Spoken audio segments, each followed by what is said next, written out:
As the 1950s dawned, without warning, a menace from another world emerged, sending shockwaves right to the heart of the British government.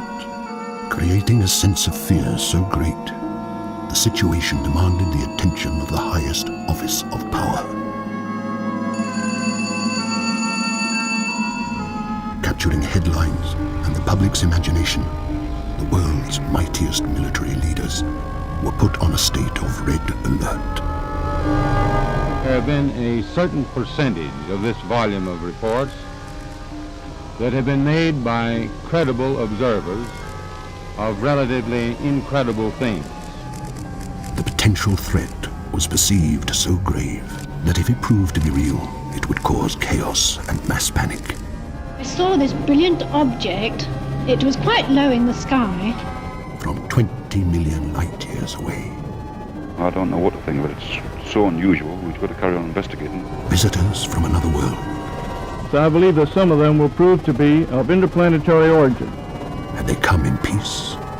I think that some of them may be friendly and some may not. Or would they be our greatest foe? How many people here tonight are afraid of the thing? Secret government investigations into these matters are only now being made public.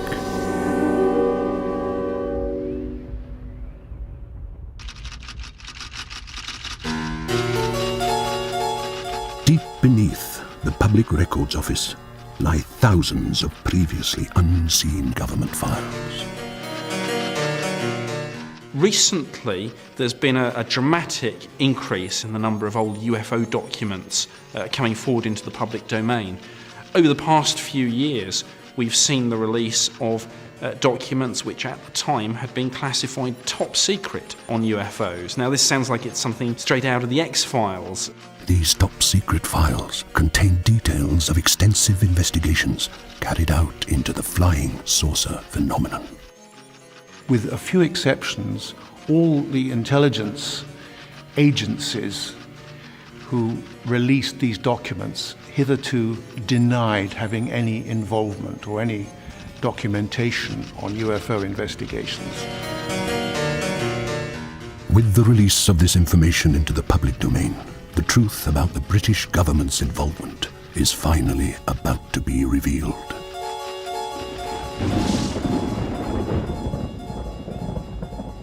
In 1943, aircraft from Bomber Command encountered small balls of light and in some cases metallic discs while on raids over Germany.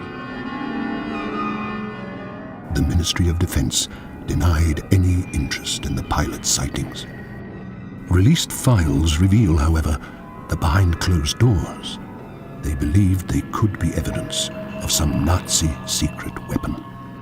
There was speculation early on, after 1947, 1948, when the early rush of UFOs were appearing in the States, on the basis of, well, if they could produce V1 and V2 so far ahead of our technology, our rocket technology, could they have gone on to build flying saucers?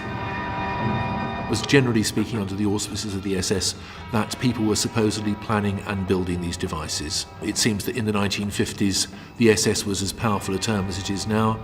They could be responsible for anything dangerous or risky, but they would have the funds and the drive to make it happen. Intelligence pointed towards the Nazi development of an extraordinary form of circular flying craft. These were claimed to have been manufactured by slave laborers under the guidance of one of Hitler's greatest scientific minds. An Austrian by the name of Victor Schauberger. He was approached by a group of German engineers and scientists in 1943 for parts of his research. The Germans were very interested in something that had developed. There have been various sort of semi-biographical works of him in which what appear to have been parts of a turbine he designed were photographed with a sort of Nazi insignia on them, and these were put around as being proof that the Nazis designed flying saucers. On one occasion it's rumoured that this device actually shot up 30 foot into the air and crashed through his laboratory ceiling. Schauberger is convinced that the flying saucers that people report today and in the 40s were based on his work. There are those who doubt that a Nazi flying saucer program ever existed, but the files show that after the war, intelligence was gathered on individuals suspected of being associated with such a project. The documents involving the scientists are real, and all these people were associated with the project. It's another indication that something real was happening there. Informants cited in the files claimed that towards the end of the war, the flying saucer project was moved to aerodromes on the outskirts of Germany and Czechoslovakia. I interviewed a chap who used to take spare parts to Prague Belly. Now, he told me in one of the hangars he actually witnessed this particular aircraft, which he said it was so light you could actually push it around. There was nothing under the ground, it was actually hovering. A couple of years later, this intelligence officer telephoned me and said that there was a chap who used to be actually based at Prague Belly. And one summer's afternoon, he and a few of his colleagues were out on the aerodrome and looked across approximately a quarter of a mile away. And there, the doors of a hangar opened, and what he described as this aeroplane was actually pushed on to the runway. It was approximately 25 feet in diameter. It had some sort of glass cockpit, like a dome, and he said he could see the thing rotating. I asked him, could you see propellers or jets? And he said no.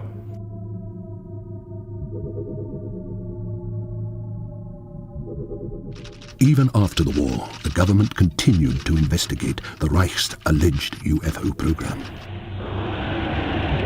The fear was that parties with sinister motives were eager to ensure that the dream of Nazi supremacy could continue to be promoted through the idea of technological superiority. We've definitely got traces here of people with political interests preaching this idea that there were Nazi flying saucers, that they did great things, that the Nazis had technology way superior to ours and the Americans, but they just didn't quite have time to use it before the end of the war. There are claims that they'd flown to the moon and Mars before the end of the war. Hopefully nobody very much believes them, but again they emit from people associated with a very extreme right-wing group in Austria and with bits of the Patriot movement in the States. The transfer of German scientists into America after the war also led to the transfer of scientific secrets. One of the most remarkable projects of the post-war American military bears a striking resemblance to Hitler's flying saucers. I'm absolutely convinced, at least parts of the German project was taken for the Avro car. The Avro car was a Canadian-US Air Force joint venture to produce a flying disc, the propulsion system of which would eventually form the basis of the vertical lift-off Harrier jump jet. By the 1950s, the government was certain that they could identify the Nazi flying saucers as little more than exotic engineering projects. But a far greater concern were the unidentified flying objects, the explanation for which was truly out of this world.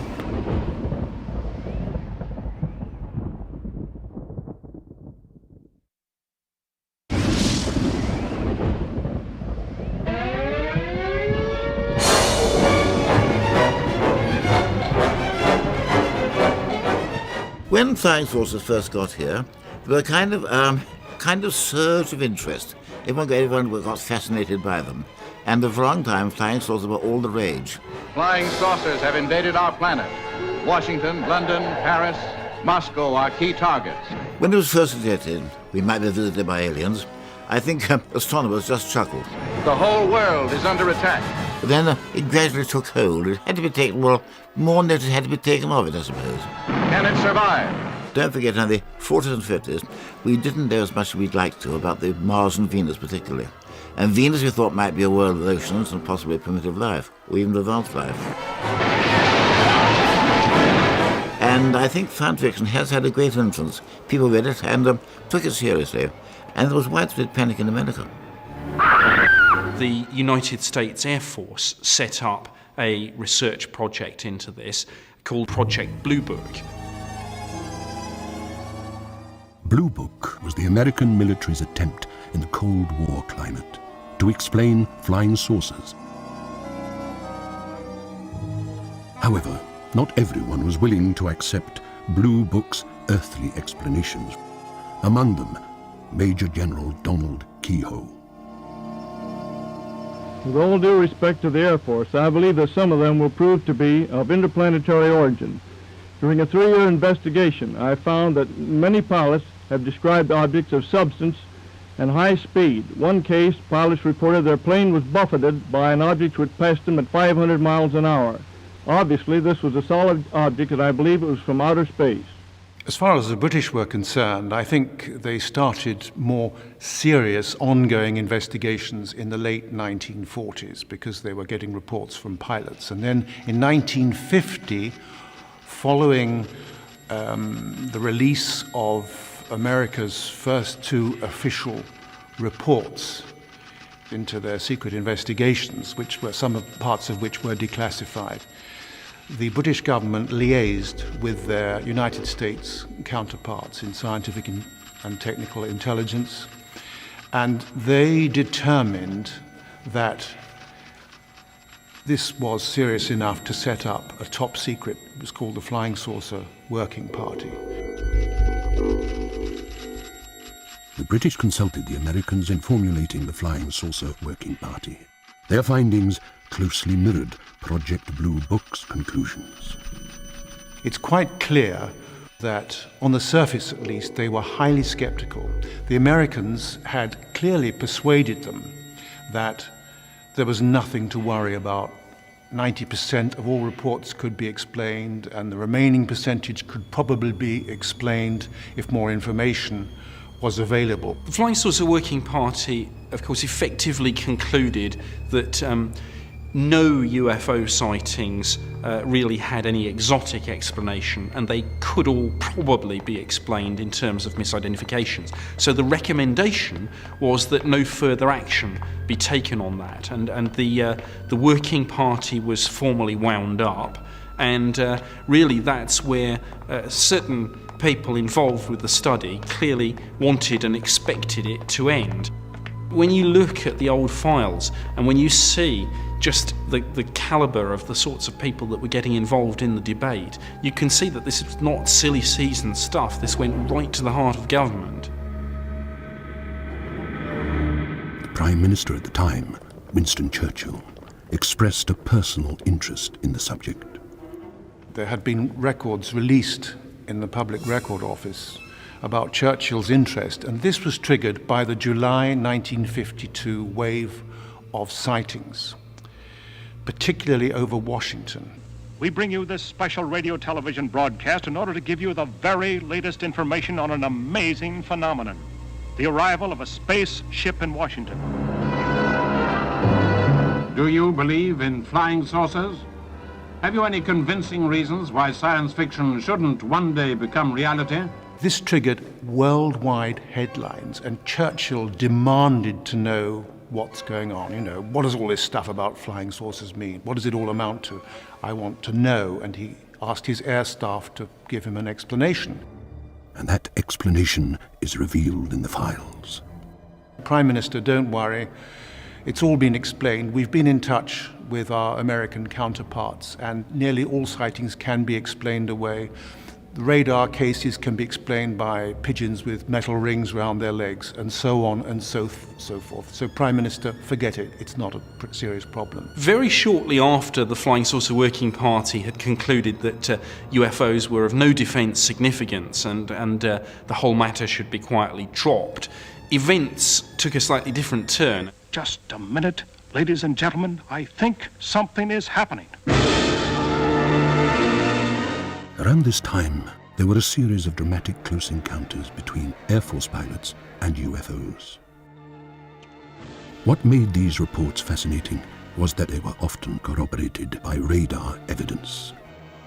The combination of the two meant that the Ministry of Defense were faced with a threat that had to be taken seriously. I came here to give you these facts, but if you threaten to extend your violence, this earth of yours will be reduced to a burned-out cinder. The public were not yet really aware that the Ministry of Defence was in this game at all, so we probably didn't have that many reports coming in from the public, whereas down Air Force chains, standard operating procedures were beginning to be put out, actively encouraging aircrew who saw something to report it. At air bases around the country, reports of UFOs came flooding in. The witnesses were often some of the RAF's most accomplished pilots. The 21st of October 1952, a date indelibly printed in my mind. Michael Swinney was based at RAF Little Rizzington, training the top forces pilots to become instructors. He was expecting to make a routine flight with one of his students. It was round about 12, 13, 14,000 feet. We broke through some cloud with nothing above. Fairly soon after that, I was rather horrified to see, framed in the front windscreen of the Meteor, 3 circular white objects.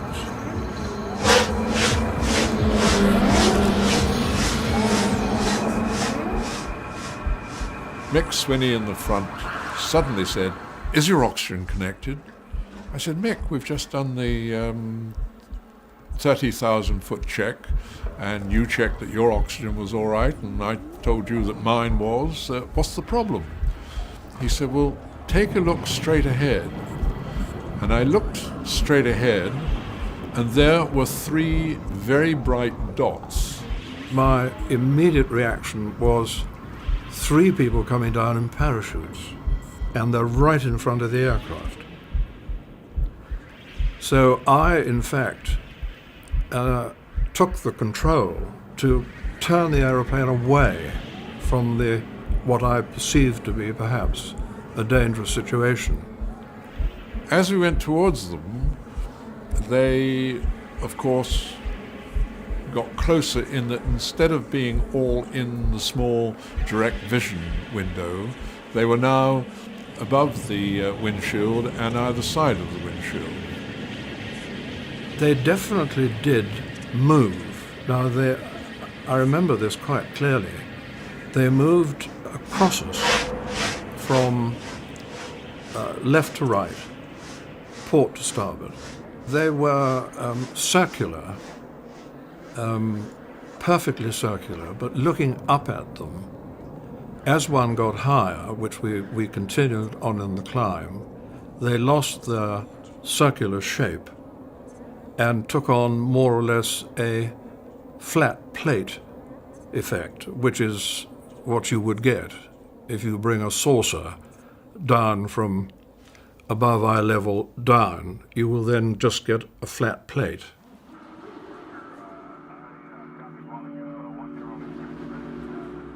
Unbeknown to Swinney and Crofts, on the ground flight control had just detected 3 mysterious objects and were beginning to plot their movements.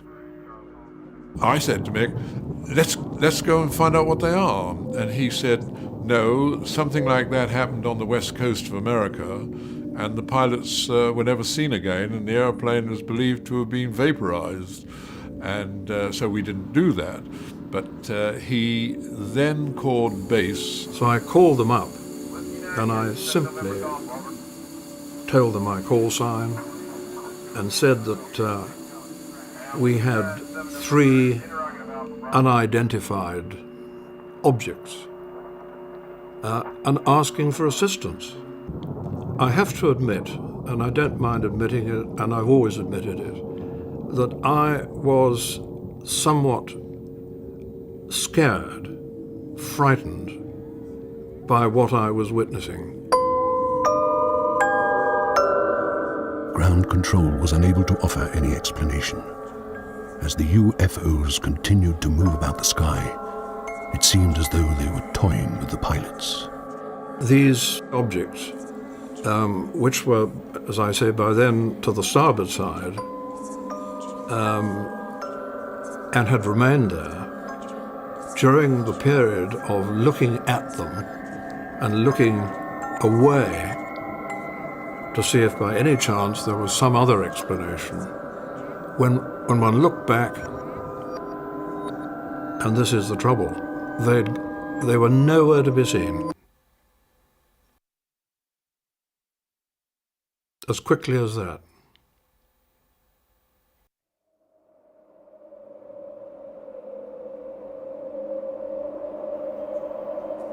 On their return to base, the men were not given their usual reception by their commanding officers. I was told to go to my room and that I was not to go to the mess for tea, that all my meals would be brought to me in my cabin. I wasn't to talk to anyone at all until I had gone back to the wing commander's office the following morning at 9 o'clock. We were met and we were separated immediately. The man that interviewed me the following morning was in plain clothes. I had no idea what his rank was. He also told me that the objects had been picked up on radar and that they had a ground speed of 600 miles an hour. I was surprised that he said miles an hour and not knots, but it perhaps indicated that he was not an aviator. We were asked, incidentally, to draw what we saw, and I think I just drew 3 ellipses and 3 dots in a triangle representing the direct vision panel. As well as filling out an official report, Michael Swinney recorded the incident in his logbook, which he keeps to this day. I console myself by saying that I know I saw something, and thank goodness there was somebody else to corroborate what I had seen. I've often been asked, what do you think they are? And I have to answer, I really haven't got the vaguest idea. I wish I had. Today, the reports have vanished without explanation. The only document that remains is the flight squadron's record book. Michael Swinney was told that their actual reports into the incident had been shredded after 5 years, in line with government policy. During the course of 1952, many similar incidents were reported, and the government responded by setting up a new secret project. Now, this project has run out of a number of different offices over the years, most famously room 801 in the old Metropole Hotel on Northumberland Avenue.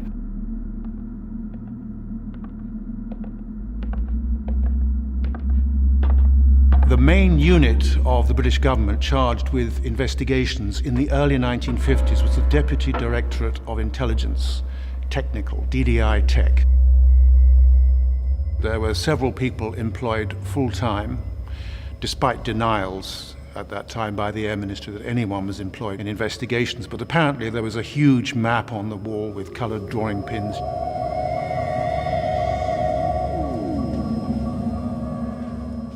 Only credible reports of flying saucers were sent to room 801. In response, UFO investigators were dispatched to interview the witnesses.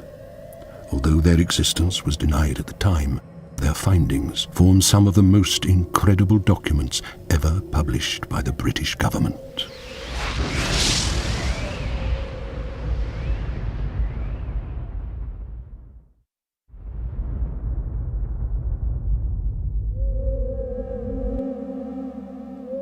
One report sent to the government's secret UFO headquarters in room 801 was from a 16-year-old girl in Somerset. The files revealed that from the window of her parents' home, she had witnessed a strange craft that emitted an eerie, glowing light. I said to the family I'd sent off a letter, and they said, oh, well, nothing will come of it. No, that's nothing. And then I was most surprised to get a letter back saying that they were going to send a gentleman to see me. I felt quite chuffed, to be honest, that somebody was coming to see. Anyway, this chap turned up, and to my disappointment, he didn't have a uniform on. I just thought he would be from the RAF and would be in uniform, but he wasn't. I think it's quite interesting to speculate that when somebody from the Ministry of Defence perhaps knocked on someone's door and said, I've come here to talk to you about your UFO sighting, and I'm sure these people would be smartly dressed, probably in dark suits, and it seems to me that this is the genesis of the so-called Men in Black.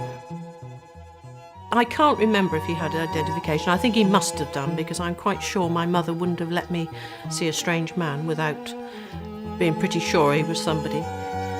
But he, if I remember rightly, he wore a dark suit, he came in a dark car.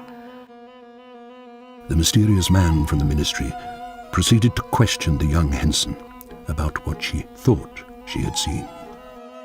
He wanted to talk to me about the thing, what I'd seen. I described it, and he decided he would come back that night to try and see it.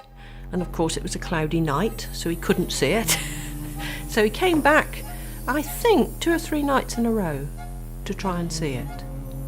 But it was cloudy each time, by which time I was feeling a bit of a fool, to be honest.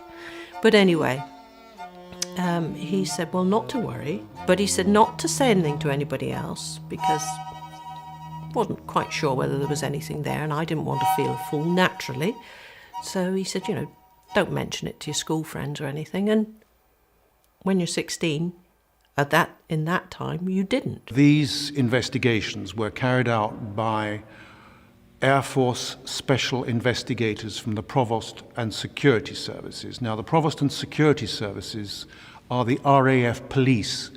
Their special duties include counterintelligence. Well, I don't suppose that we've tried to silence anyone about UFOs, but then, having said that, back in those Cold War days, there probably was a request perhaps not to talk about things too much. I think it's just the culture of the times.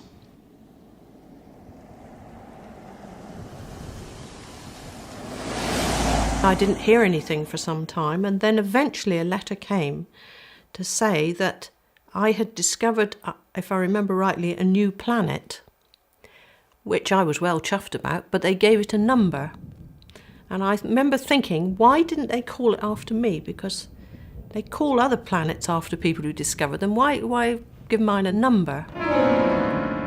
It may have been easy for the ministry to dismiss the claims of a schoolgirl, but it would not be so easy to pull the wool over the eyes of the royal family.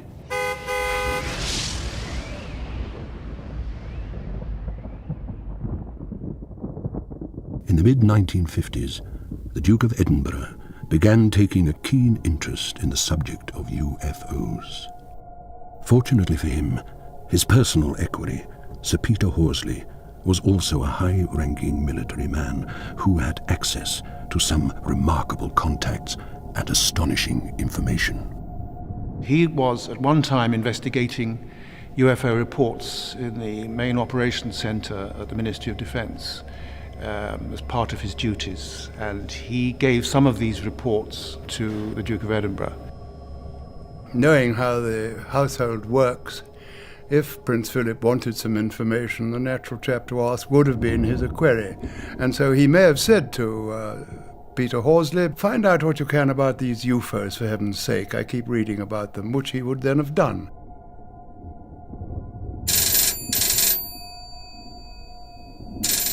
He did have an interest in this. I wouldn't say it was a consuming one or a permanent one, but he asked 1 or 2 questions, which of course got prominence really out of proportion to their actual worth, simply because he was the Duke of Edinburgh. Horsley, in his role as Deputy Chief of Strike Command, had his finger on the nuclear trigger. One day a colleague by the name of General Martin telephoned him and asked him to go to the Chelsea home of a curious woman by the name of Mrs. Markham. She was playing host to a Mr. Janus, a man who had something of the utmost importance that needed to be discussed with Horsley in person. Intrigued, he left the palace on a wet and misty night, taking a path that was to lead to an extraordinary encounter.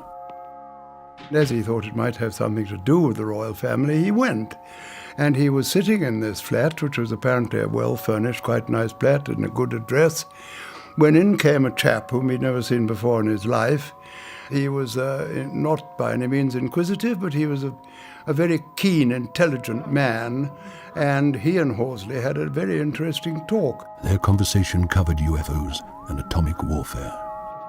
He made it clear to Horsley that he knew a great deal of things which Horsley knew, but which were secret, perhaps even top secret. Janus's knowledge sent a shiver down Horsley's spine. He knew all Britain's nuclear secrets at that time. So obviously he found this very disturbing, and the first thing he did was to report it to Buckingham Palace when he went back to the palace. When the Duke heard about the case, the strange encounter was considered to be a security risk. Horsley was immediately dispatched to the house in Chelsea to question Janus again. When he went back to the address, it had become quite different, not at all what he'd seen on the night in question. The room had been vacated apparently. He could not find the person with whom he'd been at the meeting. And of course the guy from elsewhere had disappeared as well. So it remained a mystery, but it was very disturbing for him. This was an astounding experience, related by a man whose integrity is beyond question. For Horsley, the most chilling aspect of the encounter was the feeling that Mr. Janus was reading his mind. This led the royal equerry to a startling conclusion. Horsley had said that the man was, no question about it, an alien. He believed implicitly that he'd had this encounter. I can assure you that he would not have recorded it if it were not so. By no means would he have made up such a story. He would have been frightened of being ridiculed. Horsley later recounted the story in his autobiography, written shortly before his death, but the government file on the incident remains classified and unavailable to the public. Another leading figure whose interest in UFOs is recorded in the files is the Queen's cousin, Earl Mountbatten. He was a great enthusiast about anything, and so it was a very exciting and a very thrilling idea. I mean, you couldn't have a much more thrilling idea. He'd always hoped to see something, and he never did. He was ready to believe anything, but he hadn't made up his mind. One day, a bricklayer from Romsey, who worked for Mountbatten, had a close encounter on the Earl's own doorstep. A workman coming up to Broadlands had been knocked off his bicycle by a flying saucer that had landed, and he had been sort of paralyzed by a ray gun. He'd been stunned, of course. Extraordinary. Then my father got him to sign a written statement, because he thought, if this was going to be true, it would be very important to have a witnessed statement. The files reveal that Briggs offered to swear on a Bible that his story was true. Mountbatten was thrilled by Briggs's experience. However, Briggs soon began to embellish his story, adding that he had been taken on a trip to the pyramids. By this time, there was a sort of lot of whispering going on round the back, and that sort of gradually came up to the front. Briggs's tale began to unravel, and his lie was quickly exposed. It was found out that actually the man had been terribly late for work, and had thought, now what excuse? I know, Lord Mountbatten's interested in flying saucers. I'll have been stunned by a flying saucer, which was a brilliant excuse.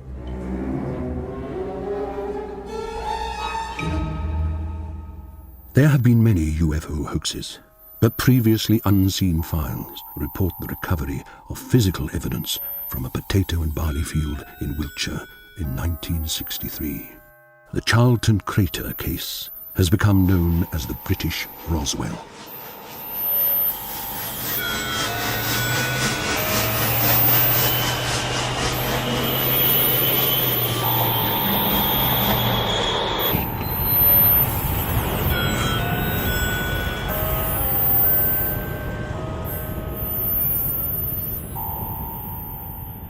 He was on his way to work at 6 o'clock in the morning because he was a milker. He worked for Mr. Blanchard. He was on his bike going round that way.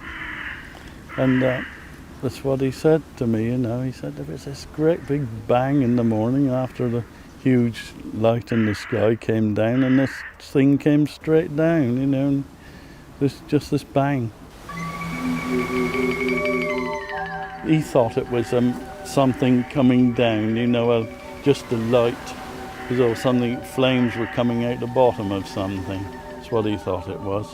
All it was, it just left the scorch marks in the ground. Len Jolliffe alerted his boss to the strange incident, and they went to examine the alleged landing site in the farmer's field. We found this crater in the field about 2 foot deep, and about the hole in the middle where you could put a walking stick down through.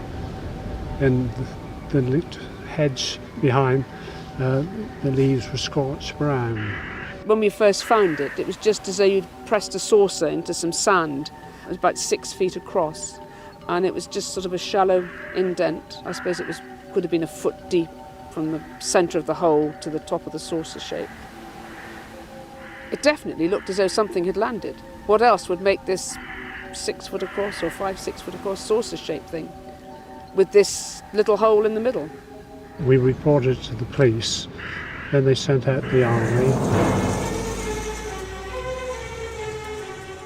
When they came up, then they started digging to see what was happening, and I think they went down about 3 foot more.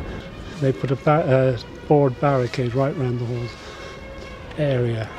They wouldn't let us near. They shored all the sides up so that people couldn't see inside. And there was a big danger sign out by the front there, you know, keep out. They certainly wouldn't let anybody look in the hole. They had guards on the site all night, because otherwise, I mean, there were people going up and down the road and, you know, wanting to come and have a look. And they were digging for about nearly over a week. The Charlton incident remains one of the very few cases that has ever revealed any physical evidence, but the Army were not forthcoming about their discoveries. Back in the 50s and 60s, anything which was of interest to the Army or the Air Force, or the Air Ministry as it was then called, they did tend to be rather secretive about it. If they didn't know what had happened, if there was a mystery, they hated ever to admit that they didn't know.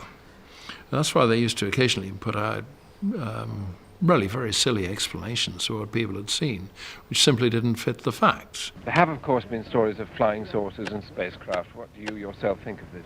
Well, it's something that we've never come across before with bomb disposal, but we're treating it now as a strictly unexploded bomb report. The media began putting pressure on the ministry to find some answers to what had really happened. This barley and potato field at Charlton, near Shaftesbury, has provided considerable interest and bewilderment. A crater was discovered there the other day by farmer Roy Blanchard. Around it, the spuds and the barley had completely disappeared. Not burnt or blasted, just disappeared. Do you think the Army knows what they are? Well, I don't think they've got the faintest idea what it is, really.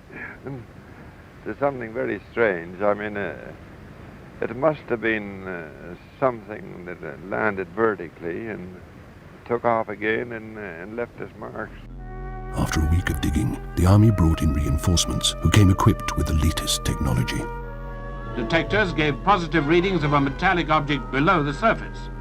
Was some bug-eyed monster lurking down below? I don't know what to think, but it's so unusual, we've got to carry on investigating because we're getting some readings down the hole, you see. What sort of readings are you getting? Well, it's the reading that we get that says that there's something metallic down there. Whether it's a bomb, we don't know. Whether it's from outer space, we just wouldn't like to say.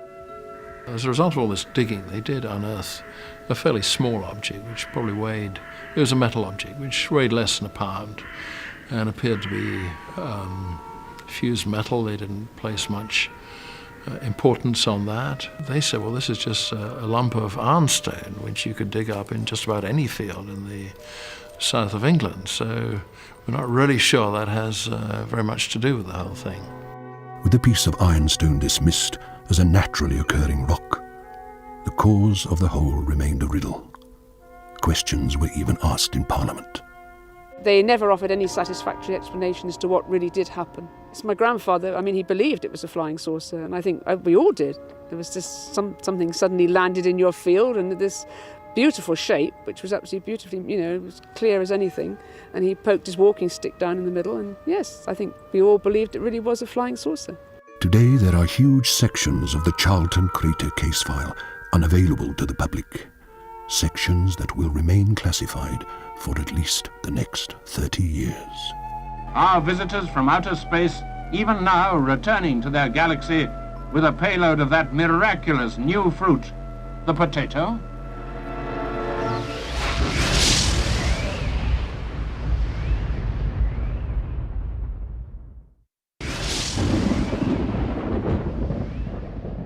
Most files come under a rule that means the government can keep them out of the public domain for a period of between 30 and 100 years, depending on the document's sensitivity.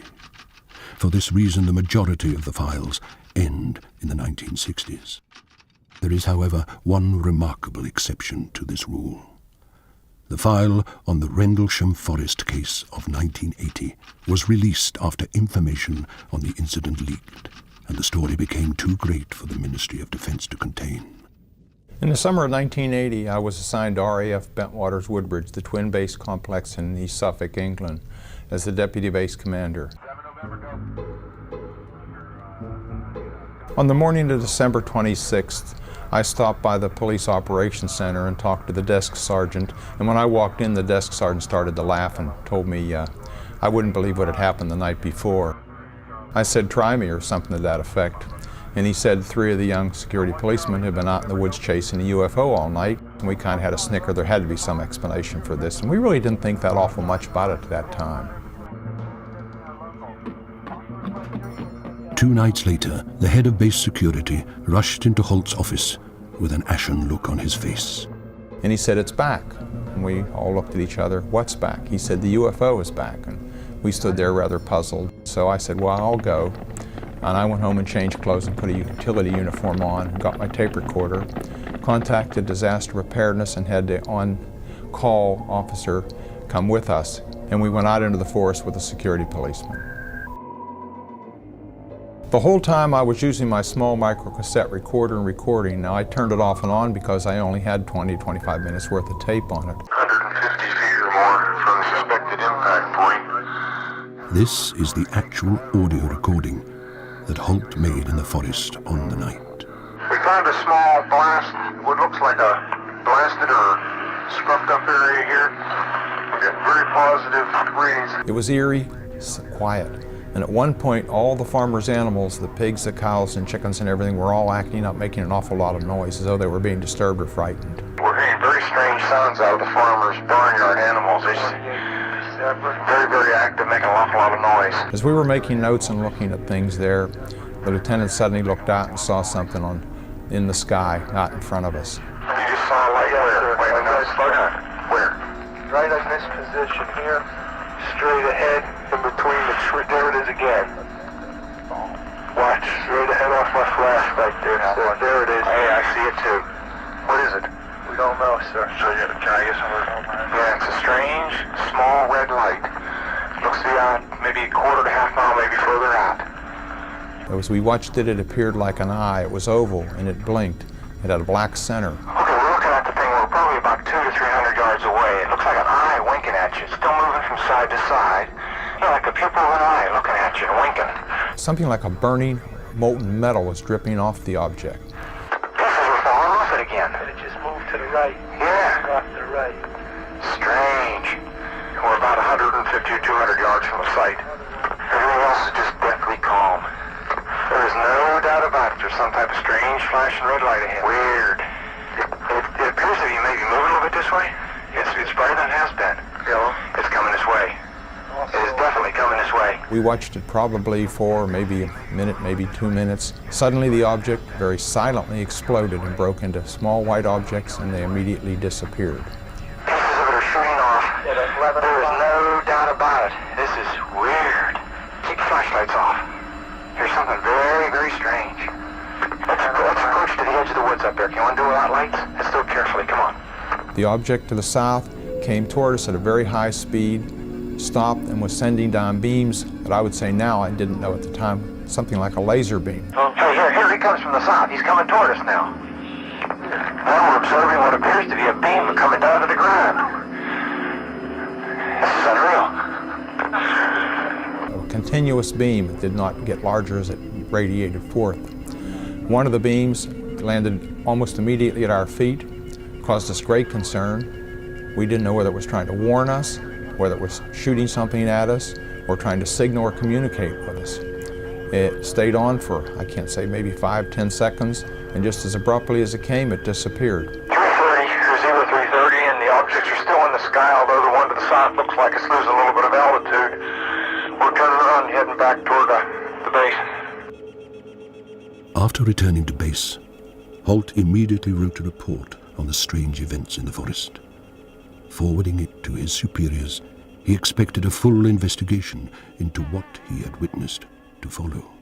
The significant document in the whole of the Rendlesham file has to be the first document in the file, which was the memorandum sent to the Ministry of Defence by Lieutenant Colonel Charles Holt. With regard to the Rendlesham Forest case, I think the way in which the information came out, yes, to some people it probably looked a bit suspicious. I mean, it's a very important document, and the Ministry of Defence denied that they had this document. Colonel Holt's famous memorandum was actually released not in Britain, but actually under the American Freedom of Information Act.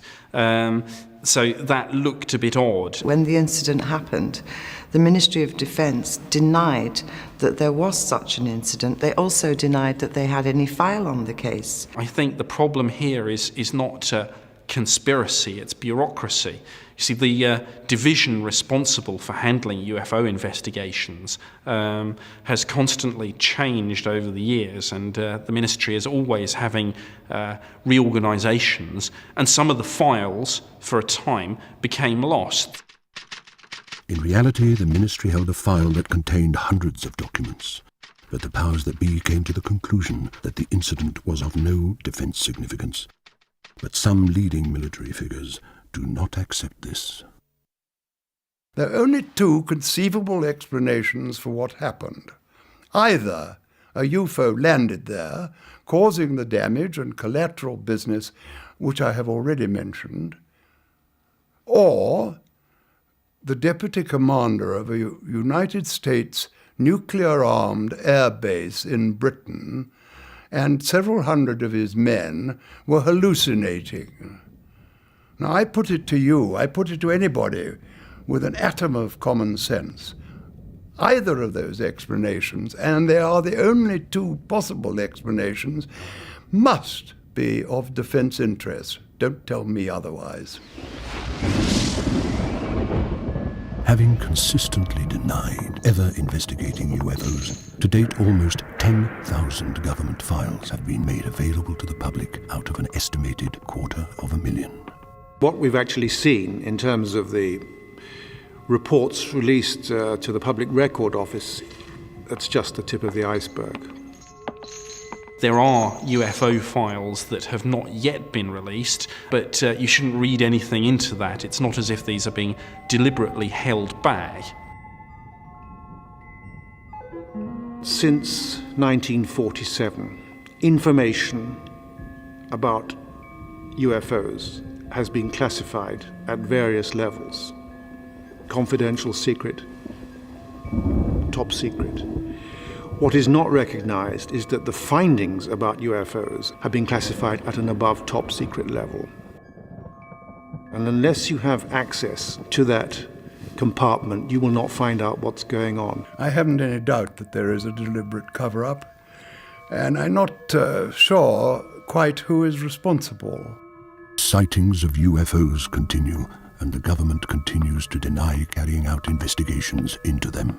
These sightings, the best of the best, will simply remain on the file. Object unexplained, case closed, case closed, case closed, case closed, case closed.